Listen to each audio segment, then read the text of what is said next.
Yang seorang diri dia membentangkan langit, yang menghamparkan bumi. Kata satu lagi Alkitab, bahasa Melayu juga. Alkitab nama dia firman Allah yang hidup. Nama Alkitab dia. Beginilah firman Tuhan penebus kamu, yang telah membentuk engkau sejak dari dalam kandungan. Akulah Tuhan yang menjadikan segala sesuatu. Jadi baik dalam Quran, baik dalam Bible, dia cerita Allah menjadikan, menciptakan segala sesuatu. Kita faham tadi segala sesuatu tu apa? Syai' tadi. Syai' tadi itu segala sesuatu. Okay, berdasarkan kajian kita ni, kita jawab lagi lah persoalan seterusnya. Adakah tempat, ruang, posisi, langit, atas, bawah, arah itu termasuk syai'? Jadi jawapan kita jawab dah pun tadi, termasuk syai' lah. Sebab semua Allah cipta. Apa saja yang Allah cipta, nama dia syai'. Tempat Allah cipta ke tidak? Allah cipta, syai' lah tu.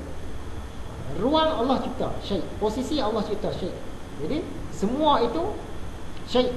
Semuanya mengalami binasa, dan semua itu selain daripada zat Allah. Okay, kita jawab soalan seterusnya pula.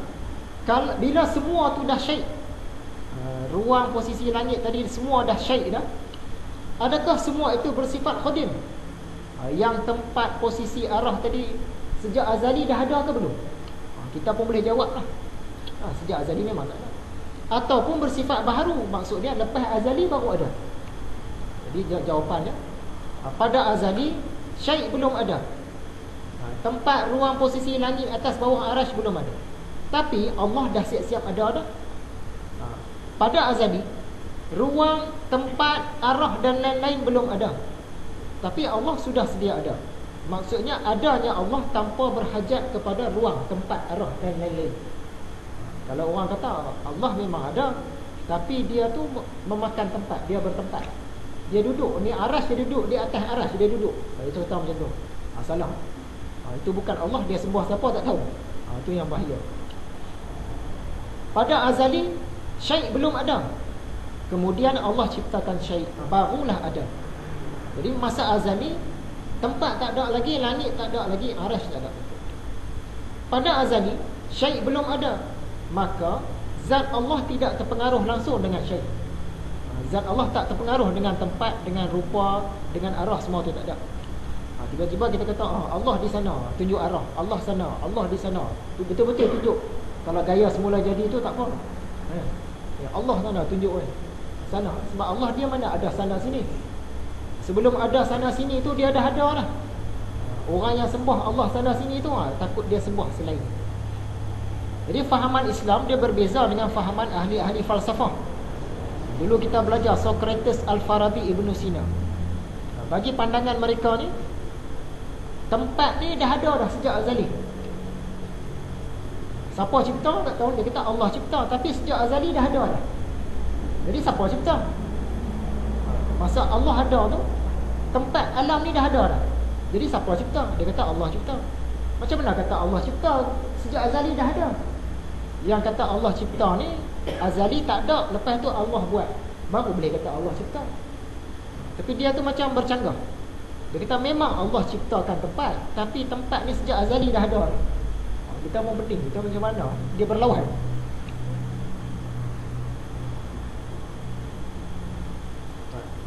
Kita jawab soalan seterusnya. Pada azali Allah sudah sedia ada. Ketika itu tempat tak ada lagi. Dia tanya soalan, bagi jawapan lah. Tempat, ruang, posisi, langit, atas, bawah, arah ni dah ada ke belum masa azali? Belum ada lagi. Jika belum, maksudnya Allah sudah sedia ada sebelum adanya tempat. Allah sudah sedia ada sebelum adanya ruang. Zat Allah dah ada siap-siap dah sebelum ada posisi, sebelum ada langit, sebelum ada atas bawah, sebelum ada arah, sebelum ada arasy, sebelum ada langit, sebelum ada segala-gala lah, sebelum ada syai' lah, ringkas cakap. Sebab syai' tadi segala sesuatu.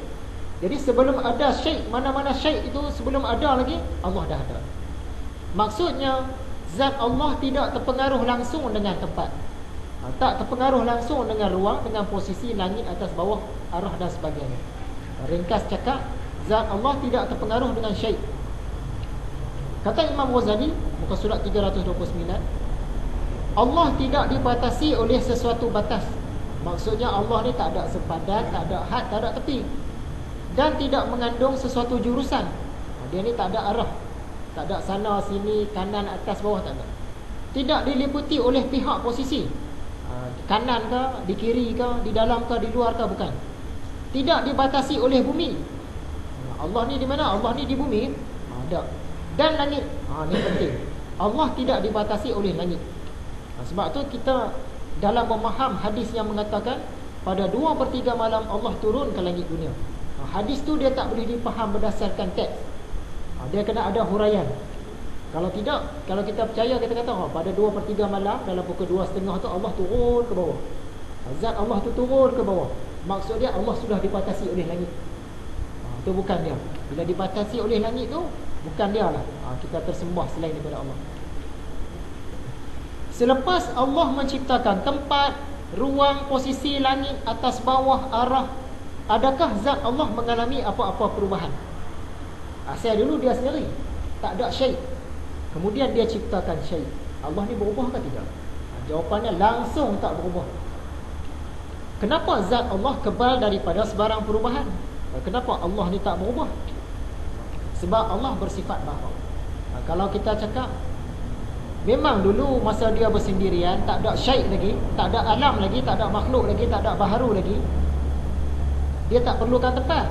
Tapi bila dia ciptakan syai', ciptakan makhluk, ciptakan yang baharu, dia dah ada tempat kita. Yang tu pun salah. Maksud dia Allah dah berubah.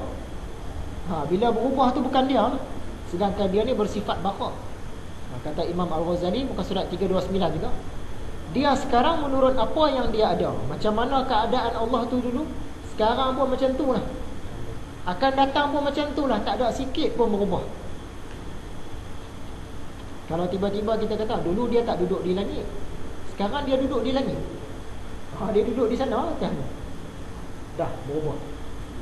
Dia tak baqa lah, dia dah berubah. Sedangkan yang kita belajar, Allah dia baqa, dia tak boleh berubah.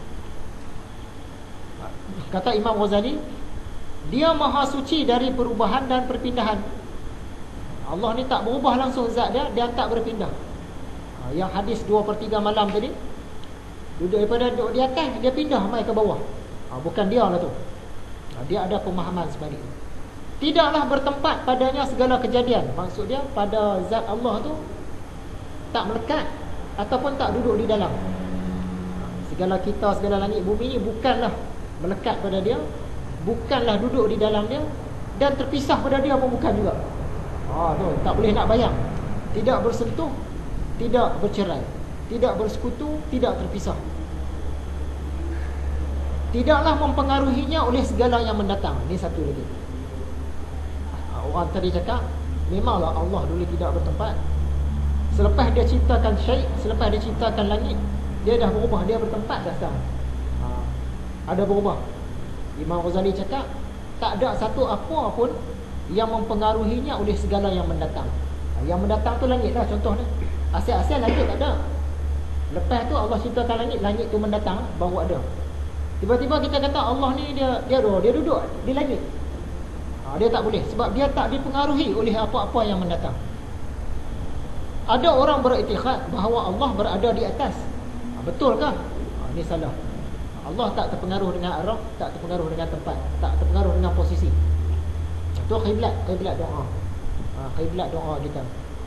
Ataupun nak memuliakan. Takkanlah kita nak berdoa hala ke bawah. Ya Allah bagilah. Tak kena lah. Nak memuliakan kita menghadap ke langit. Kalau sembang dengan orang Cina pun, siapa turunkan hujan? Allah turunkan hujan. Kita gaya semula jadi. Allah turunkan hujan, nak muliakan. Jangan tunjuk betul-betul. Siapa turunkan hujan? Allah. Tunjuk betul-betul. Itu tak boleh. Gaya semula jadi itu biasa. Macam kita cerita dulu, orang tu kata Allah ada tangan, dia tunjuk betul-betul tangan dia. Allah ada tangan. Allah ada tangan. Dalam Quran kata ya Allah, tangan Allah lah dia tunjuk betul-betul. Dia tak boleh. Kalau kita tak sengaja gaya semula jadi, kita ya Allah ni tangan Allah. Kita itu tak apalah. Bukan kita maksudkan, ni dia maksudkan sungguh-sungguh. Allah kata ada tangan, dia ada tangan. Itu tak boleh. Kata Imam Ghazali, dia tidak dibatasi oleh sesuatu batas. Allah duduk di langit, ada batas. Bila malam dia turun, pindah pula, dah sah bukan dia. Dan tidak mengandung sesuatu jurusan. Allah tidak berarah, tidak diliputi oleh pihak posisi, bukan kanan bukan kiri, tidak dibatasi oleh bumi dan langit. Duduk di langit pun bukan, duduk di bumi pun bukan. Semua tu makhluk, semua itu syai'. Allah tak terpengaruh langsung dengan syai'.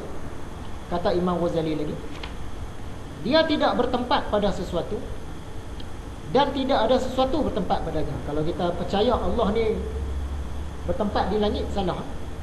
Ataupun kita percaya alam ni bertempat pada zat Allah, salah juga. Maha suci dia dari dipengaruhi oleh tempat. Jadi Allah tak terpengaruh dengan tempat, sebagaimana dia maha suci daripada dibataskan oleh waktu. Waktu ni lagi pening kita nak fikir. Sebab apa? Pada azali dulu waktu belum ada. Macam mana orang nak fikir? Maksud dia 1 saat, 2 saat, 3 saat, tak ada lagi masa azali dulu. Waktu tu tak ada. Allah dah siap-siap wujud masa azali. Azali ni maksud dia tak ada masa. Dulu sebelum masa dicipta, masa pun belum dicipta lagi. Bila Allah ciptakan masa, barulah berjalan. Detik 1, 2, baru berjalan. Masa azali dulu masa pun tak ada. Ni kalau kita nak bayang jadi pening. Macam mana keadaan Allah? Nak fikir zat Allah tak boleh. Kita kata kan pelajaran sifat 20, nak fikir bicara zat Allah tak boleh. Tapi kalau nak fikir apa yang layak, apa yang tak layak bagi dia, yang tu boleh. Fikir pasal zat dia memang tak boleh. Lama-lama jadi gila. Tu yang bahaya. Sebagaimana dia maha suci daripada dibataskan oleh waktu, tetapi adalah dia sebelum dijadikan zaman. Zaman tak ada lagi, dia dah ada. Dan tempat tak ada lagi, dia dah ada dah. Maksudnya Allah wujud tanpa bertempat. Ini geng-geng ahli sunnah wal jemaah selalu tahan. Allah wujud tanpa bertempat. Di mana-mana pun Allah wujud tanpa bertempat. Berlawanlah dengan kaum Wahabi. Kaum Wahabi kata Allah di langit, Allah duduk di atas arasy. Sedangkan kita Allah wujud tanpa bertempat. Duduk lawan tu lah. Dalam internet duduk lawan dua kumpulan. Jadi rasanya sekadar itu saja perkongsian kita. Yang kita ulang kaji tadi, apa itu jauhar, apa itu arat. Kita fahamlah. Jauhar ni benda, arat ni sifat benda tu. Selesai. Lepas ni kita baca kitab mana-mana pun fahamlah. Kemudian malam ni kita belajar apa itu syai'. Syai' ni ringkas cakap segala sesuatu, segala benda selain daripada Allah, syai' lah tu. Selagi kita boleh sebut, boleh bayang, selagi makhluk lah, syai' lah tu. Berdasarkan ayat-ayat Quran. Bukan kita pandai-pandai sendiri, ayat Quran yang cakap. Jadi setakat itu saja perkongsian malam ini. InsyaAllah sambung lagi dalam kuliah yang akan